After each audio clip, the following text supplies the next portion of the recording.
میں بڑی سمجھداری سے اور بڑے غور سے اور بڑی توجہ سے آپ کو یہ بات سمجھانا چاہتا ہوں کہ اگر حضور سے پیار کرو گے نا تو یہ جتنی دولتوں کی اور شہرتوں کی محبت دل میں آتی ہے یہ خود بخود نکل جائے گی، خود بخود نکل جائے گی، آسانی ہو جائے گی، جینا آسان ہو جائے۔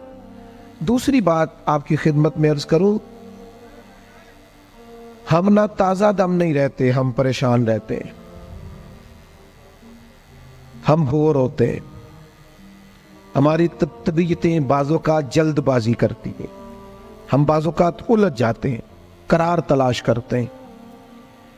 اس قرار کو تلاش کرنے کے لیے پھر بعض لوگ الٹی سیدھی موویز دیکھتے ہیں، بعض لوگوں کا خیال ہے کہ شاید میں کوئی لطیفہ سنوں گا تو معاملہ ٹھیک ہو، پھر اس کا نتیجہ بھی نکلا ہے لطیفے سننے کا۔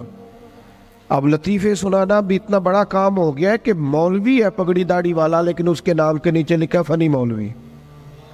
خدا کے بندے، یہ سنجیدہ اسٹیج ہے، دیندار لوگوں کا کرنے کا کام ہے، آپ کیا کر رہے ہیں؟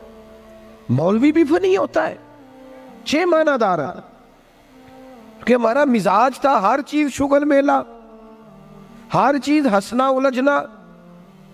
میرے عزیز، ہم چونکہ سکون چاہتے تھے، کچھ نے ادھر ادھر کی مووی دیکھ لی، کچھ نے ہنس لیا، کچھ سیر کو چلے گئے، کچھ کا خیال تھا کھانے کھا لیں گے تو سکون آ جائے گا۔ یاد رکھنا ان چیزوں میں سکون نہیں ہے، ان میں تو آپ الجھتے جائیں گے، مزید تو سکون کہاں ہے، قرار کہاں ہے؟ آپ کبھی صحابہ کی زندگیاں دیکھیں نا، حالات جس طرح کے بھی تھے نا، ان کو جو سکون ملتا تھا وہ رخ مصطفیٰ سے ملتا تھا۔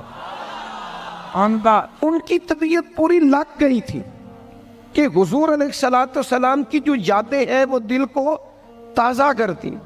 ان کا خیال تھا کہ بہار اگر کسی چیز کا نام ہے تو وہ ذکر مصطفیٰ ہے، یاد مصطفیٰ ہے اور دیدار مصطفیٰ ہے۔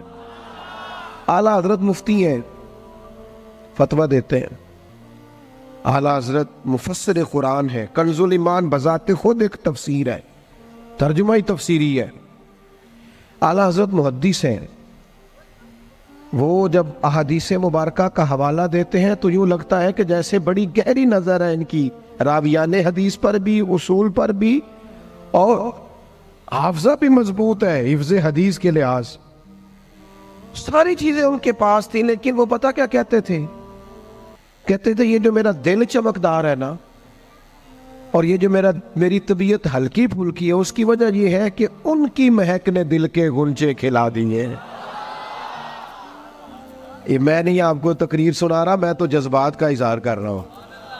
ان کی مہک نے دل کے غنچے کھلا دیے ہیں۔ تو کیوں غنچے کھلا دیے؟ کہتے میرے نبی کا کمال یہ ہے کہ وہ جس راہ چل دیے ہیں کوچے بسا دیے، وہ جس راہ بھی چل دیے ہیں کوچے، حضور پر تھوڑا گزر جائے تو کام ہو جاتا ہے۔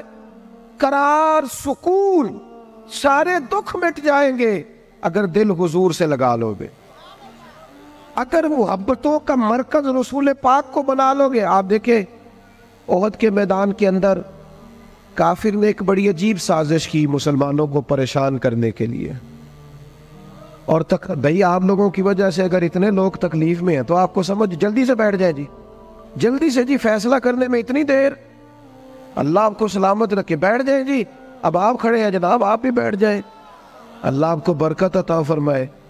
اچھا، ایک بندہ محفل میں کھڑا ہو جاتا ہے موبائل لے کے، اللہ انہوں سمجھنا چاہیے کہ باقی سارے کل بھی ہیں موبائل۔ خدا کے بندے، آپ کی وجہ سے اتنے لوگ پیچھے اگر پریشان ہیں تو آپ کو سمجھنا چاہیے اس چیز کو۔ اللہ تعالیٰ آپ سب کو ہنستا اور مسکراتا رکھے۔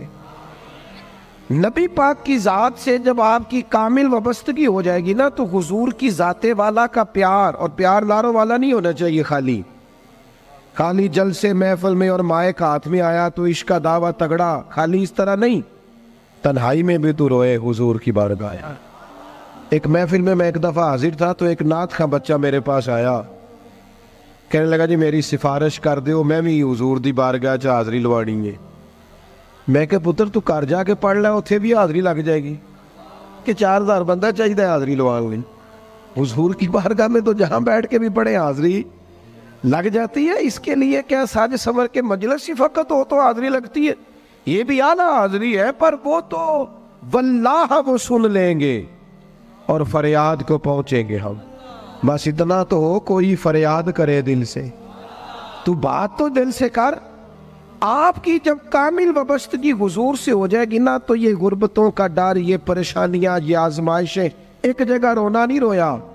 حضرت بلال نے کبھی اپنی غریبی کا، ایک جگہ پریشان نہیں ہوئے کبھی حضرت سلمان فارسی کے میں پردیسی ہوں. ایک جگہ بھی کبھی جناب صہیب رومی کو تکلیف نہیں ہوئی. کیوں بلا؟ اس لیے کہ حضور کی محبت ایسی دوا ہے جو ہر بیماری سے شفا عطا کر دیتی. احد کے میدان میں کافروں نے ایک چال چلی تھی. ان کو پتا تھا کہ کون سی بات مسلمانوں کو زیادہ پریشان کر سکتی ہے. انہوں نے ایک افواہ پھیلا دی تھی کہ معاذ اللہ حضور کو شہید کر دیا گیا. اس کی وجہ سے شدید پریشان ہوئے صحابہ، اور جنگ کے جو نتائج برعکس آئے اس کی بڑی وجہ یہ افواہ بھی بنی. اب صحابہ بڑے پریشان تھے، حضور شہید ہو گئے. کچھ لوگ نا میدان احد سے جب واپس آ رہے تھے نا جنگ ختم ہونے کے بعد، ایک خاتون جا رہی تھی میدان جنگ کی جانب. عورتیں اپنے مزاج کے لحاظ سے کمزور ہوتی ہیں قلبی طور پر، اور بڑی خوبصورت بات لکھی ہے علماء نے. کہتے ہیں عورت کے دل میں درد زیادہ ہوتا ہے نا، پیار زیادہ ہوتا ہے، اور یہ جو وہ کمزور واقعہ ہوئی ہے اسے عیب نہ سمجھو. اسی لیے تو اللہ نے بچے کو پالنے کا ذمہ اس کا لگایا ہے کہ وہ شفقت زیادہ رکھتی ہے، محبت زیادہ رکھتی ہے، درد دل زیادہ رکھتی. اس لیے جس درد سے وہ بچے کو پال لیتی ہے نا. میرا بیٹا ایک دن گھر میں کچھ پکا ہوا تھا، اس کی اماں کہنے لگی کھانا کھاؤ، کہندا ہے میں نہیں کھانا. وہ دی اماں کہندی میں بڑا زور لایا، بڑی محنت کیتی، بڑی گرمی چ پکایا، اج تے ہی کھانا پڑا ہے. کہنے لگا میں نہیں کھانا، میں آرام سے کھانا کھا رہا ہوں. اب وہ ماں بیٹا بحث کر رہے ہیں. تھوڑی دیر گزر گئی تو مینوں کہندی تسی کیوں نہیں بول دے؟ میں کہا مینوں پتہ ہے کنے جیتنا ہے، تھوڑی دیر بعد کھلو جو، مینوں پتہ ہے کنے جیتنا ہے. وہ بچہ اٹھ کے اندر چلا گیا، کہنے لگا میں نہیں کھاندا تسی کھاؤ. وہ پھر 5 منٹ لنگے تو وہ پکانا شروع کرتا جو بچہ کہہ رہے سی. تو میں کہا میں نے تو پتہ ہے نا دا نتیجہ کی ہے، تو اس بحث میں جانے کی ضرورت ہے. اس لیے کہ ماں اولاد کے سامنے ہمیشہ ہی ہار جاتی ہے. وہ اولاد کے سامنے جیت سکتی، وہ نہیں جیت سکتی نا. شفقت ایسی ہے. عورتیں مزاج کے لحاظ سے اللہ تعالیٰ نے نرمی دی ہوتی، اس کو عیب نہ جانا جائے. یہ اللہ تعالیٰ نے انہیں ودیت کی ہے چیز. تو خاتون جا رہی ہے میدان احد کی جانب، وہاں سے صحابہ آ رہے. تو خاتون پوچھتی ہے صحابہ سے حضور کا کیا حال ہے؟ تو ایک صحابی اپنے لہجے میں گویا کہنے لگے خبر مشکل ہے پر تجھے سنانی بھی ضروری ہے، اس جنگ میں تیرے بھائی کا انتقال ہو گیا ہے. بہن کے لیے اس سے بڑی بھی کوئی خبر ہوگی کہ بھائی کا انتقال ہو گیا. وہ خاتون نے یہ خبر سنی، اِنَّا لِلَّهِ وَإِنَّا إِلَيْهِ رَاجِعُونَ پڑھا، آگے گزر گئی. اگلے صحابی سے جا کے پوچھتی ہے حضور کا کیا حال ہے، اور بے چین ہے، دوڑی جا رہی. یہ میری بات کو سمجھے آپ. کسی ایک جگہ جب آپ کی محبت کا غلبہ ہوتا ہے تو پھر بعض غم لگتے ہی نہیں. آپ کی کیفیت ہی اور ہوتی ہے زندگی گزارنے میں. آگے بڑھی، ایک اور صحابی ملے، ان سے پوچھتی ہے حضور کا کیا حال ہے. تو کہنے لگے میرے پاس تیرے لیے ایک بڑی سخت خبر ہے، تیرے شوہر کا انتقال ہو گیا.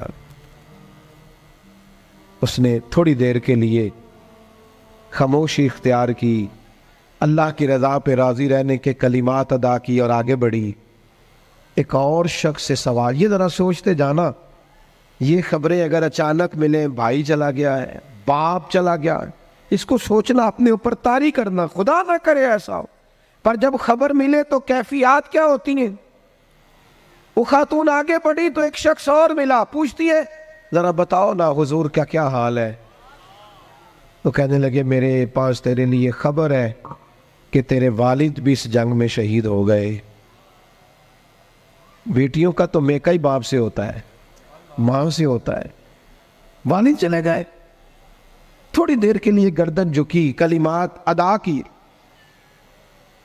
اور پھر پوچھتی ہے صحابی سے والد چلے گئے، بھائی چلے گئے، شوہر چلے گئے، مجھے بتاؤ کہ میرے نبی پاک کا کیا حال ہے. وہ صحابی کہنے لگے الحمدللہ میں زیارت کر کے آیا ہوں، رسول پاک بالکل ٹھیک ہے.